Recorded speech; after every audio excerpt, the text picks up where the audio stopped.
You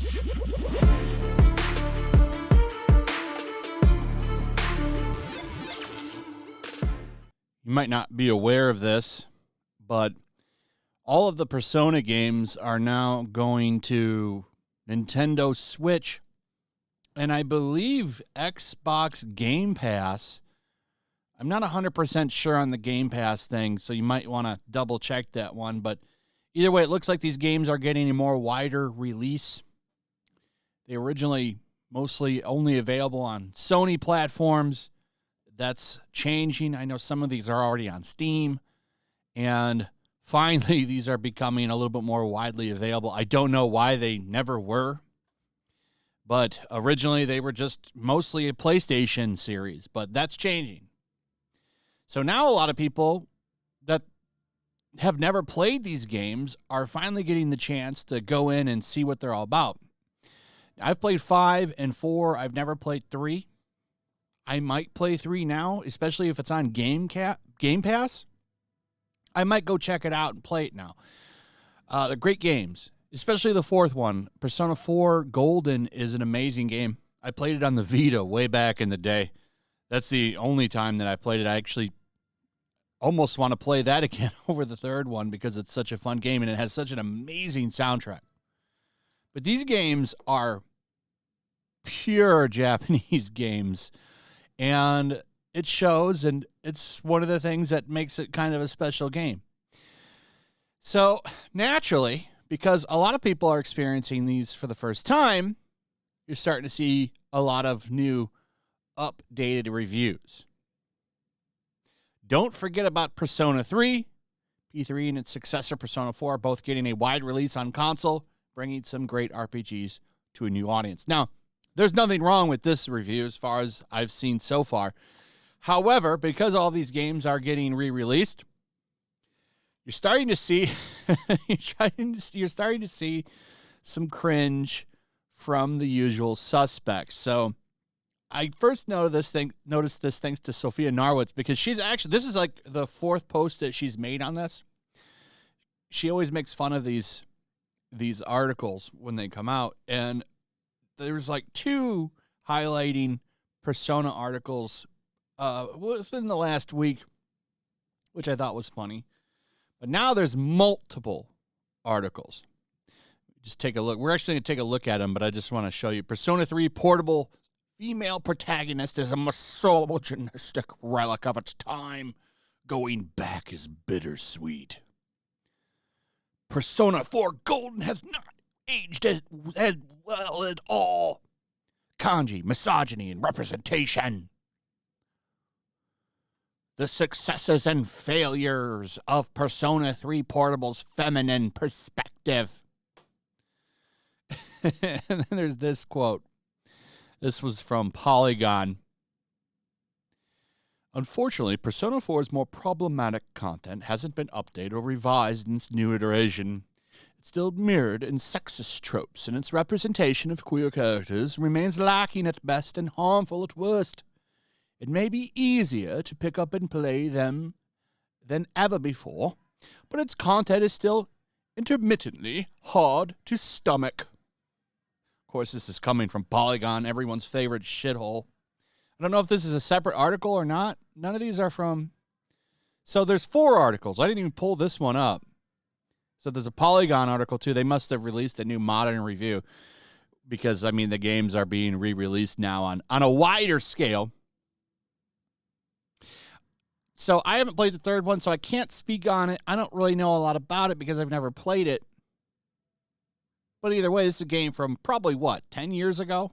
I don't know exactly when it came out. But either way, it's always funny to see Americans cry about Japanese games because these are pure JRPGs to the core. I haven't played Persona 3, but I'm willing to bet it's even more Japanese because of the fact that it's before the 4th one, and the 4th one was pretty damn Japanese. And I think that's a great thing.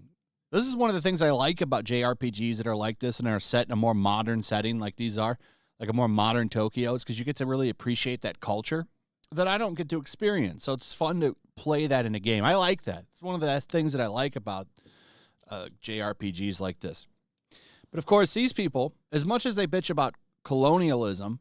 They want to colonize Japan and change the way that they do things. All they ever do is bitch about the way that things are done in Japanese games. Maybe they're just not for you. Maybe you should stop playing them instead of trying to ruin them for everybody else. This one was really funny, though.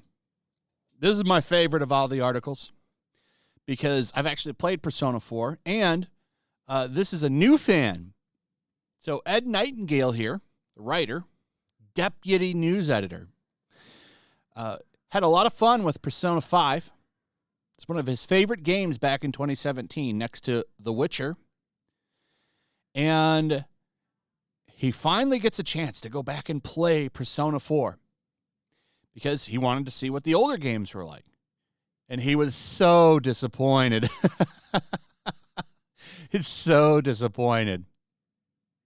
First released in 2008 and followed by the Golden version on PS Vita in 2012, this launch is somewhat of a retro re-release, yet with its outdated stereotypes and dialogue filled with misogyny and homophobia. P4G has not aged well. This isn't a fine red wine, but a bottle of sparkling that's gone flat. So, I'm assuming the phobia part is because one character got hit on by some dudes and he didn't like it. That's it. That's it, basically. There's a whole scene where he had to go on a date. I don't remember. It's been a long time since I played this. A long time since I played this. Let's take a look at just two examples of the frequent misogyny present in the dialogue. Here are the examples right here. Yukio-san is back. That's good. I'm glad the only cutie in the class was able to return. Wouldn't you guys agree? Oh, my goodness. Whoa. Whoa. Let's take a look at the other one.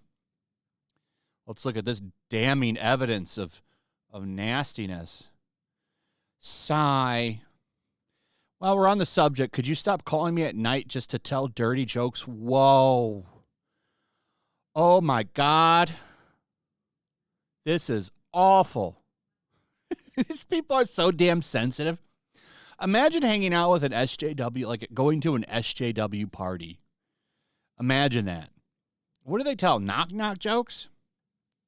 I'll never understand it. Like, these are just two examples of frequent misogyny in the game, and that's the best they could pull up. That's the best they could pull up. Here's another one. Hostile towards Kanji's sexuality.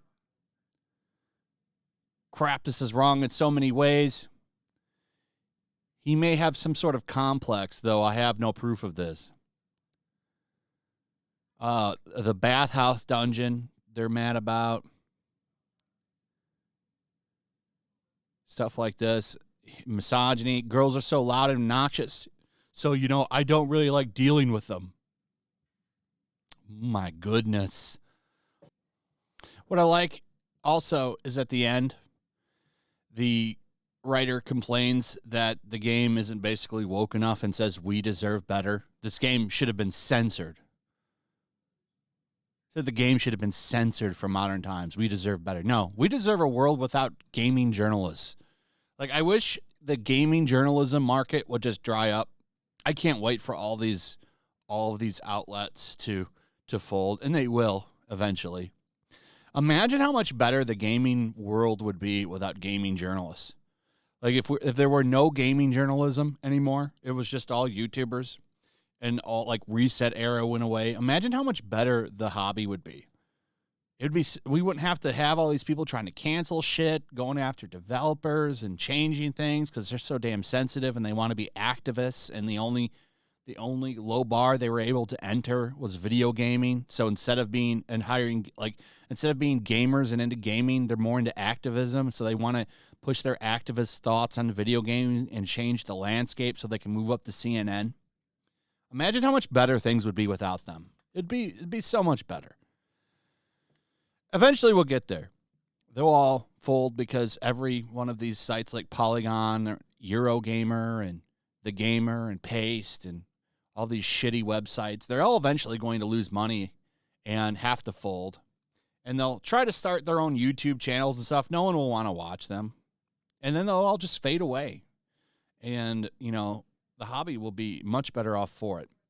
Anyway, that's pretty much it. Let me know what you guys think about all of this in the comments below. Also, if you would, please like, subscribe, share the video. Make sure you're still subscribed, hit that notification bell. Check out my Rumble and Locals, and I'll see you on the next one. Peace. Make sure to check out my Locals. There's a link in the description. It's a fun community that I'm trying to build over here. If you don't want to support me on YouTube, you can come over here. None of that money goes to YouTube. You also can just come over here for free. But if you are a supporter over here, I do plan on doing an extra live stream once a month and throwing links to the supporters so you can actually come on and have a supporter live stream with me. Also, it's a good place to catch all of my content. You don't have to worry about notifications like YouTube. They'll definitely work over here. So come check out my Locals.